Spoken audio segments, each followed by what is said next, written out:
जरा बाजार पर और बारीकी से नजर डालते हैं। आपके सामने एक हल्का सा लाल निशान आज आपने निफ्टी में आते हुए देखा। आखिरी घंटे की सेलिंग में बाजार में बंद होते वक्त निफ्टी आपको 38 अंक नीचे बंद होता हुआ दिखा, 11317 के आसपास। ये दिन का लोएस्ट लेवल भी है के आसपास है। और आज लगभग कोई खास आपने लॉन्ग साइड पर ट्रेड्स रुकते हुए नहीं देखे, लगभग 0.33% की गिरावट। और बैंक निफ्टी की तरफ अगर आप नजर डालें तो यहां पर चौथे दिन लगातार आपने लाल निशान आते हुए देखा, 22,774 के आसपास ये इंडेक्स आपको बंद दिखेगा। 200 अंक की गिरावट, लगभग 1.1% का लाल निशान आज बैंक निफ्टी में आता हुआ दिखा।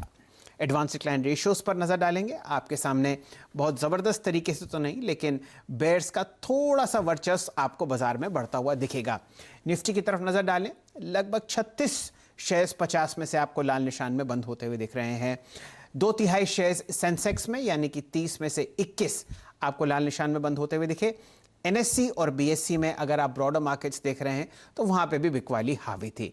निफ्टी के 12 में से 10 बैंक्स जो हैं आपको लाल निशान में बंद होते हुए दिख रहे हैं। एडवांस डिक्लाइन रेशियोज आपको बेयर्स के फेवर में ब्रॉडर मार्केट्स में आते हुए दिखेंगे। ट्रेडिंग रेंजेस पर नजर डालते हैं। निफ्टी दिन के दायरे में लगभग 130 अंकों के बीच में झूला, लेकिन दिन के लोएस्ट लेवल के आसपास आपको बंद होता हुआ दिखेगा। दिन का लो निफ्टी के लिए था लगभग 11,290 और 11,317 के आसपास आपको निफ्टी बंद होता हुआ दिखा। निफ्टी बैंक भी छोटे दायरे में ट्रेड करता हुआ दिखा, लगभग 350 अंक का हाई और लो के बीच में फर्क था। यहां पर 23,060 का हाई और 22,640 का लो। चलिए अब आपको मिलवाते हैं अपने पैनल से। हमेशा की तरह आज हमारे साथ हिमांशु गुप्ता साहब जुड़े हुए हैं। आप टेक्निकल चार्ट्स बहुत ही शानदार तरीके से ग्लोब कैपिटल के साथ पढ़ते हैं। यतिन जी आज स्टूडियो में है हमारे साथ, आपका स्वागत है। ब्रोकरेज अडार पर और अन्य कई स्टॉक्स पर चर्चा होगी। यतिन जी की पकड़ बाजार पर बहुत मजबूत है।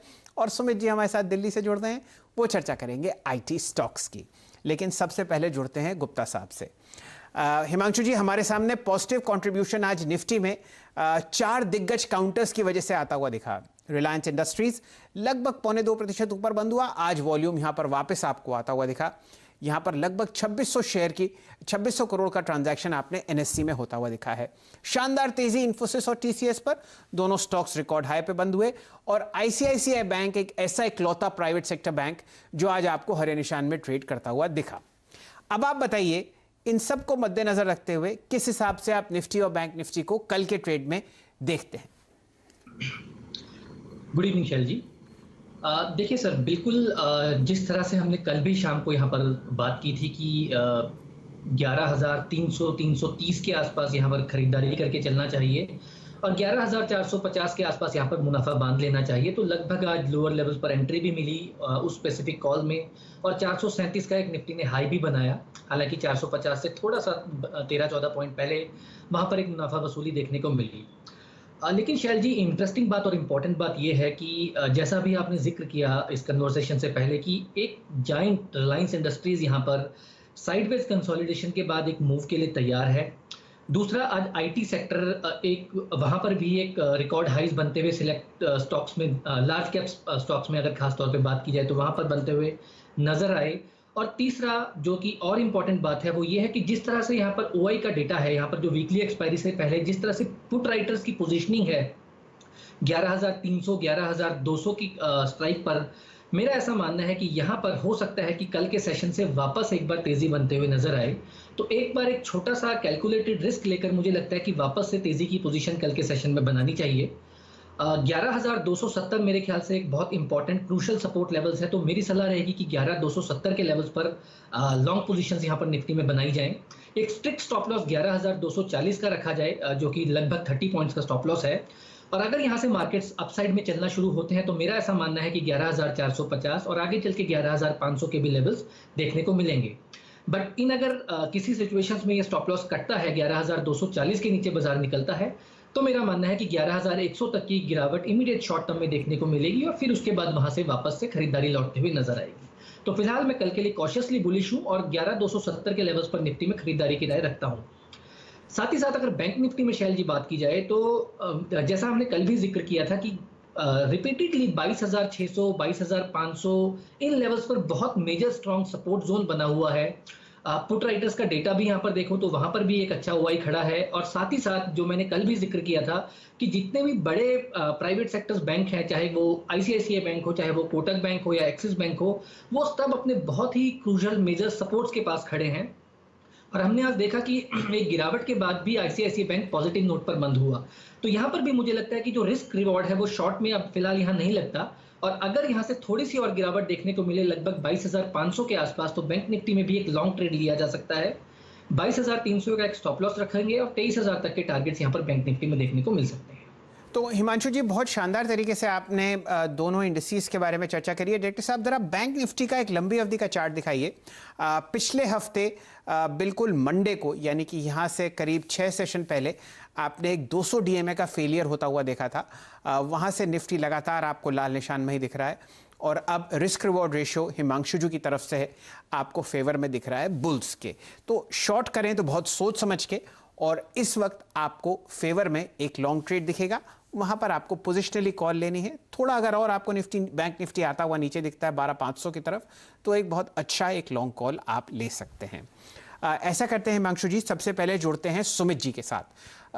आज आपने शानदार तेजी सेक्टोरली आईटी में आती हुई देखी है, और उस रिपोर्ट के पीछे, उस तेजी की वजह थी एक रिपोर्ट जो सिटी बैंक ब्रोकरेज की तरफ से आई। बहुत ही शानदार आपने आईटी इंडेक्स पर रिकॉर्ड हाई लगता हुआ देखा, और जो इस रिपोर्ट का खासा रुझान है वो आपको बताएंगे सुमित जी। स्वागत है सुमित जी आपका।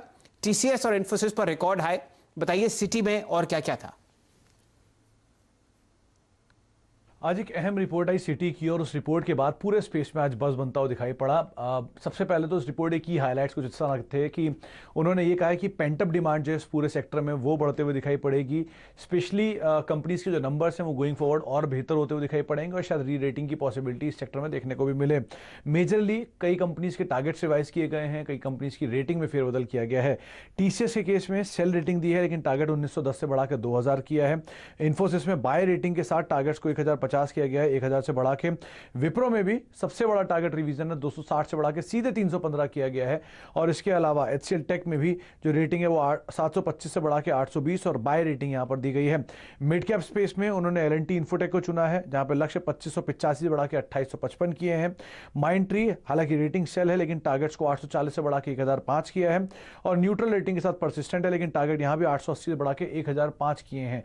3 प्रिफर्ड स्टॉक हैं, टेक महिंद्रा, एचसीएल टेक और इन्फोसिस, और आज मेजरली इन सभी स्टॉक्स में एक अच्छी तेजी देखने को भी मिली। तो नजर रखें आगे चल के आईटी स्पेस में किस तरह से मूव देखने को मिलता है।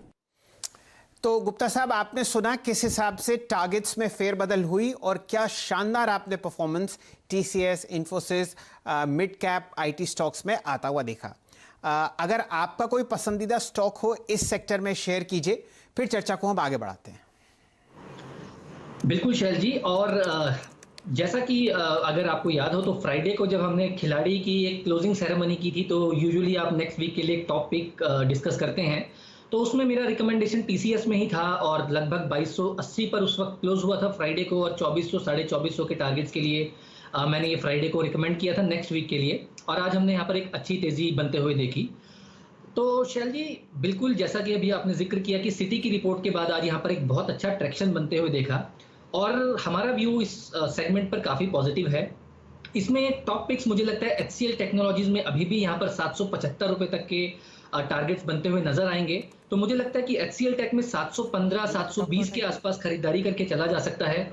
702 रुपए का एक स्टॉप लॉस लगाया जा सकता है, और 775 रुपए तक के टारगेट्स देखने को मिल सकते हैं। सिमिलर लाइंस पर इन्फोसिस भी एक ऐसा स्टॉक है जो काफी समय से एक ऑलमोस्ट अपने ऑल टाइम हाइज के बाद एक कंसोलिडेशन दिखा रहा है, लेकिन जैसे ही 950 के ऊपर की एक क्लोजिंग देखने को मिलेगी, मुझे लगता है कि यहाँ पर भी 1050 रुपए तक के टारगेट्स बनते हुए नजर आएंगे।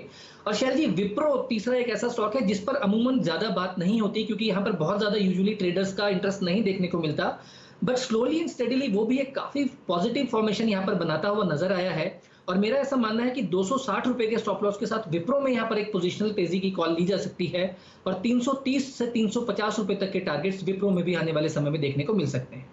तो हिमांशु जी, देखिए बाजार का रुझान देखिए, और किस तरीके से तेजी है आपके जहन में भी, उस पर भी गौर फरमाइए। मैंने एक पसंदीदा काउंटर मांगा था आपका आईटी स्पेस में, आपने 3 दिए, तो ये दिखाता है कि किस तरीके से बुलिश सेंटिमेंट आपको इस सेक्टर में आता हुआ दिखेगा इस रिपोर्ट के साथ। यतिन जी हमारे साथ स्टूडियो में बैठे ही हैं। यतिन जी, सारे गेनर्स आपके सामने चल रहे हैं और आप सोचिए कि विप्रो जैसे लो बीटा काउंटर पर आपको आज गुप्ता साहब लॉन्ग कॉल दे रहे हैं, तो सेक्टर में क्या शानदार हरा निशान आज आया होगा। आप ब्रोकर्स से, इन्वेस्टर्स से और खासकर इक्विटी स्ट्रैटेजिस्ट से बहुत बात करते हैं, आज आईटी सेक्टर में क्या रुझान था? तो शैलेंद्र जी, थोड़े दिनों पहले भी डीलिंग रूम्स में चर्चा थी कि किस प्रकार से आईटी स्टॉक्स आउट परफॉर्म कर सकते हैं मार्केट को।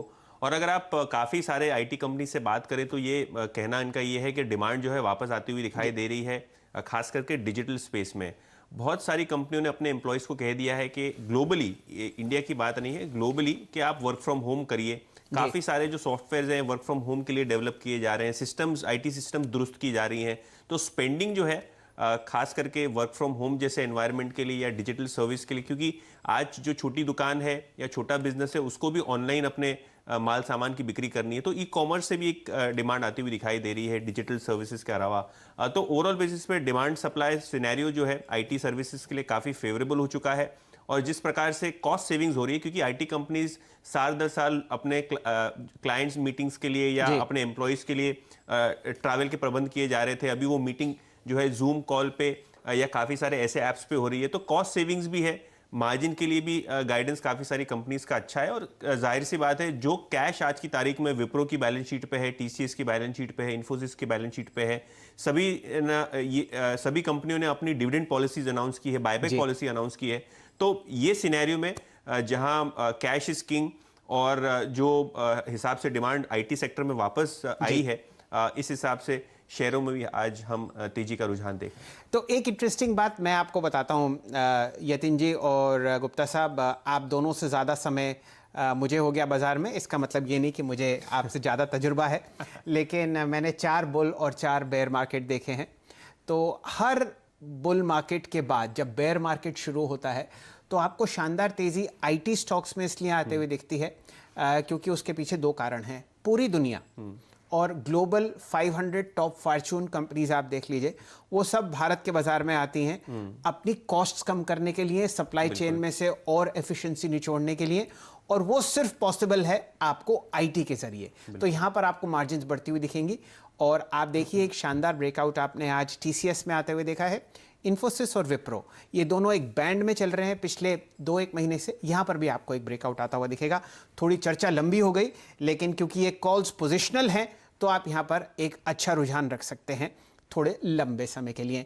और एक बात सबसे ज़्यादा अहम है, ये तीनों या चारों कंपनीज जिनकी चर्चा हिमांशु जी ने करी और यतिन जी ने करी, HCL टेक, विप्रो, टीसीएस और इन्फोसिस, ये डेट फ्री हैं।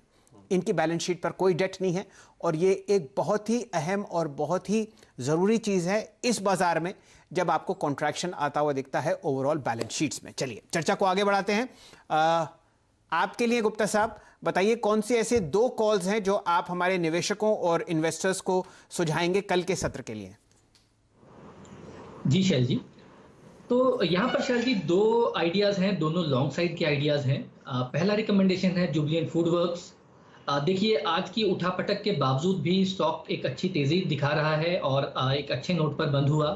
और लास्ट वीक हमने देखा था कि यहाँ पर क्वार्टरली रिजल्ट्स देखने को मिले थे और उसके बाद से स्टॉक में एक तेजी बनी हुई है। तो मुझे लगता है कि जुबिलेंट फूड में कल या 1 से 2 दिन के ट्रेडिंग सेशन में 2400 से 2450 तक के टारगेट्स यहाँ पर देखने को मिल सकते हैं। तो जुबिलेंट फूड में 2270 के लेवल पर खरीदारी की राय रहेगी। 2220 का एक स्टॉप लॉस लगाया जा सकता है। और दूसरी रिकमेंडेशन रहेगी गोदरेज कंज्यूमर प्रोडक्ट्स में। यहाँ पर भी हमने देखा कि एक लगभग 2 से 3 हफ्तों की कंसोलिडेशन के बाद एक अच्छा मोमेंटम और एक इंटरेस्ट बनता हुआ आज नजर आया। स्टॉक अपने 200 दिन की मूविंग एवरेज से आज बाउंस बैक करता हुआ नजर आया और मुझे ऐसा लगता है कि आने वाले दिनों में यहाँ पर एक तेजी बनेगी। तो गोदरेज कंज्यूमर्स में भी यहाँ पर खरीदारी की राय रहेगी। मुझे लगता है 680 रुपए तक के टारगेट्स यहाँ पर देखने को मिलेंगे और 652 रुपए का एक स्टॉप लॉस गोदरेज कंज्यूमर्स में लगाया जा सकता है। चलिए, एक शानदार बात आपने गोदरेज कंज्यूमर में जो पकड़ी है वो ये है कि 200 डीएमए से यहाँ पर आपको एक बाउंस बैक दिख रहा है। 670 मेरे सामने कैश में ये बंद होता हुआ दिख रहा है, टारगेट 678 और आज की वॉल्यूम है लगभग 18 लाख शेयर, जो कि 5 दिन की वॉल्यूम 11 लाख शेयर से काफ़ी ज़्यादा है। तो यहाँ पर एक अच्छा रुझान लॉन्ग साइड पर गुप्ता साहब को आते हुए दिख रहा है। समय हो चुका है एक छोटी सी ब्रेक का। ब्रेक के बाद गुप्ता साहब से दोबारा जुड़ेंगे। यतिन जी हमारे साथ स्टूडियोज़ में ही हैं और जाते जाते आपको बताते हैं कौन से ऐसे स्टॉक्स हैं जिस पर गुप्ता साहब ने लॉन्ग साइड या इंडिसेस पर लॉन्ग साइड का रुझान दिया है। निफ्टी पर वो बुलिश हैं, चाहते हैं कि आप एक लॉन्ग ट्रेड लें और 11,400 का पहला लक्ष्य, निफ्टी बैंक पर 23,000 का पहला लक्ष्य, स्टॉप लॉसेस आपके सामने हैं। उन्होंने आपको लॉन्ग कॉल दी है इन्फोसिस, टीसीएस, विप्रो और एचसीएल टेक पर, और उनकी जो 2 पसंदीदा कॉल्स हैं वो हैं जुबिलेंट फूड और गोदरेज कंज्यूमर पर। अगर आप नोटिस करें तो ये दोनों कंपनीज भी डेट फ्री हैं। लेकिन समय हो चुका है एक ब्रेक का। ब्रेक के बाद जुड़ेंगे यतिन जी से, जो आपको बताएंगे 2 या 3 स्टॉक्स जहां पर आप लॉन्ग या शॉर्ट साइड पर पोजीशन ले सकते हैं। जुड़े रहिए हमारे साथ, थोड़ी देर में हम हाजिर हैं।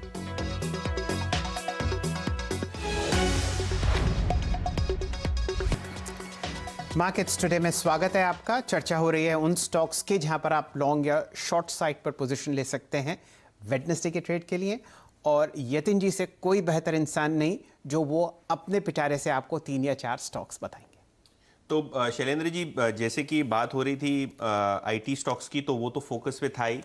इसके अलावा टेलीकॉम स्टॉक्स भी फोकस में थे, खास करके वोडाफोन आइडिया और भारती एयरटेल, जहां आज के सत्र में हमने बहुत अच्छा करेक्शन देखने को हमको मिला है। इनफैक्ट भारती की अगर आप बात करें तो स्टॉक अपने 200 दिन के मूविंग एवरेज के नीचे बंद आता हुआ दिखाई दिया। काफ़ी एग्रेसिव सेलिंग हमने आज भारती में देखी। इनफैक्ट डीलिंग रूम्स का कहना यह है कि छोटी छोटी जो साइजेस में भारती में पोजिशनल तरीके से निवेश करिए।